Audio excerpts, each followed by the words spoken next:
একটা ছেলের তুলনায় একটা মেয়ের ধৈর্য ক্ষমতা আর সহ্য ক্ষমতা অনেকটাই বেশি।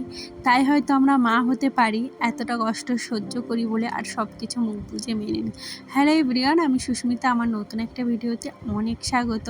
আজকে রবিবার, এখন মোটামুটি বাজে 7টা থেকে আজকে ভিডিওটা শুরু করলাম। আজকে একটু বেলায় ঘুম থেকে উঠেছি অন্য দিনের তুলনায়। ওই আজকে অতটা তাড়াহুড়ো নেই, কিন্তু যেই ঘুম থেকে উঠেছি আমার বর হঠাৎ বলল আজকে নাকি ওর কোথায় যাওয়ার আছে। তো আমিও সেই তাড়াতাড়ি কাজ করতে শুরু করে দিয়েছি। আর কি বলতো, ও যাবে মোটামুটি 11:30টায়। আমার হাতে অনেকটাই টাইম আছে, তাই ভাবলাম তাড়াতাড়ি না করে ধীরে সুস্থেই কাজ করি। একদম এইভাবে ভিডিওটা শুরু করছি। আর আজকে হলো রবিবার। রবিবার আসলেই কেমন যেন শরীরে আলসেমি ধরে। কি বলতো, অন্যদিনে যেই কাজটা তাড়াতাড়ি হয়ে যায়, আজকে সেটা আরও মানে অনেকটা টাইম লাগে। কি বলতো, ওই করবো। আজকে আনিশার স্কুল নেই, তার জন্য আজকে একটু ওকে ঘুমাতে দিয়েছি। অন্যদিন তো না হলে এই ঘুমিয়ে থাকে আর আমি ওকে টেনে টেনে তুলি। ভীষণ কষ্ট লাগে, কিন্তু কি করব বলো, কষ্ট লাগলে তো হবে না। এইটুকু কষ্ট সহ্য করতেই হবে একটু মানুষ করতে গেলে। আর আমাদের মেয়ের সবসময় ধৈর্য আর শক্তিটা কিন্তু একটু বেশি হয়। কি বলো তো, আমরা মেয়েরা ঘরে বাইরে দুটোই কিন্তু একসাথে সামলাতে পারি, কিন্তু একটা ছেলে ততটা পারে না কিন্তু। যাই বলো, আর রবিবার এলেও দেখো আমাদের কিন্তু কাজ সেই করতেই হয়। তবুও কি বলো তো, ছেলে মানুষ একটা বেলা কাজ করে এলে আর একটা বেলা কিন্তু চুপচাপ বসে থাকতে পারে, কিন্তু এই আমাদের সারা দিনে সংসারের কাজ ফুরাবে না যতক্ষণ না তুমি আর কি ঘুমাতে না যাবে। আর আনিশাও দেখো ঘুম থেকে উঠে পড়েছে, আর ওকে না আমি হোমওয়ার্ক করছিলাম, ওই সংসারে কিছু টুকটাক কাজগুলোও করে দিচ্ছিলাম। একসাথে দুটো কাজ হয়ে যাচ্ছিলো আজকে আমার। আর ও না এদিকে যে হোমওয়ার্ক করতে করতে আবার ওরে একটু রেস্ট নিচ্ছিল। আর আজকে যেহেতু আমার পিসির বাড়ি, জানো তো, আমাকে ইনভাইট করলো একটু আগে ফোন করে, তার জন্য ভেবেছি বেশি কিছু আর রান্না করব না। ভাবলাম বেশ ভালোই হলো, ওই সন্ধ্যাবেলা যাব। তবে কি হয়, ওই একবার করে আজকে সবাই খাবো, তো ওই কোনো মতো একটু ভেবেছি মাছের ঝোল করব, আর কিছু সেরকম আজকে রান্না করব না। না, পিসির বাড়ি ইনভাইট করেছে হলো বার্থডের জন্য। তবে হ্যাঁ, বার্থডে কিন্তু কালকে হয়ে গেছে, আমি যাওয়ার পর জেনেছি কালকে হয়ে গেছে। কারণ হলো কালকে পিসির বাড়ির শনিবার ছিল, আর পিসির বাড়ির শনিবার নিরামিষ খায়, যার জন্য কালকে আর ভালো কিছু রান্না হয়নি। তাই ভেবেছে এই রবিবারে মানে সবাইকে ডেকে ডুকে খাইয়ে দেবে। আর কালকেও কেকও কেটে নিয়েছে, কিন্তু আমি জানতাম না। এই আমি সেজে গুজে রেডি হয়ে সন্ধ্যার সময় বেরিয়ে পড়েছিলাম। এদিকে বোনও বারবার ফোন করছিল তার জন্য।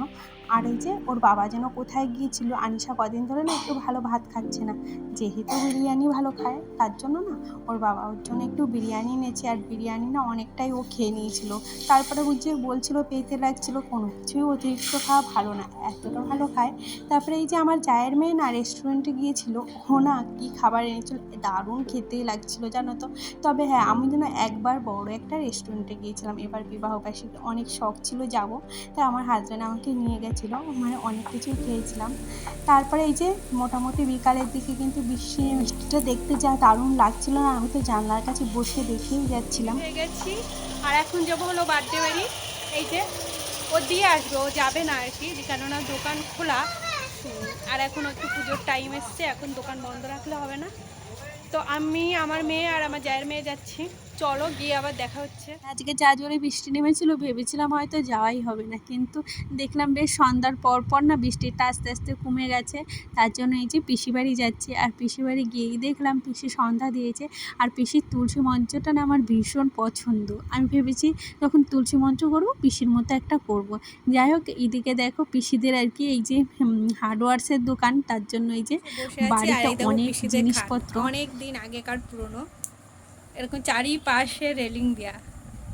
আর পিসির ঘরে এসে সবাই মিলে গল্প করছিলাম। অনেক দিন পর পিসির সাথে দেখা হলো, কাছেই বাড়ি, কিন্তু ওই আসা হয় না।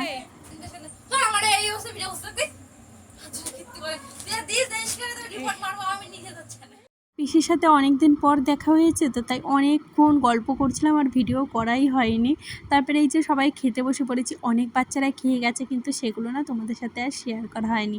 যে সবাই মিলে খেতে বসেছি, আর বিরিয়ানি রান্না করেছে। আর আমাকে বলছিল খেয়ে বলো কেমন হয়েছে। আর বিরিয়ানিটা রান্না করেছে হলো আমার ভাই। কি বলো তো, ওনা বিরিয়ানি বলো আর চিকেন বলো এসব বেশ ভালোই রান্না করে।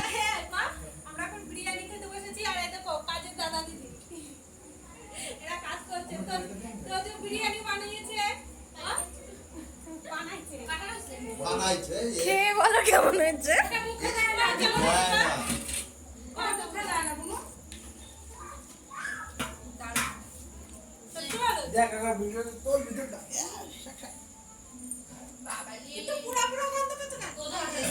বিরিয়ানির সাথে আমের আচার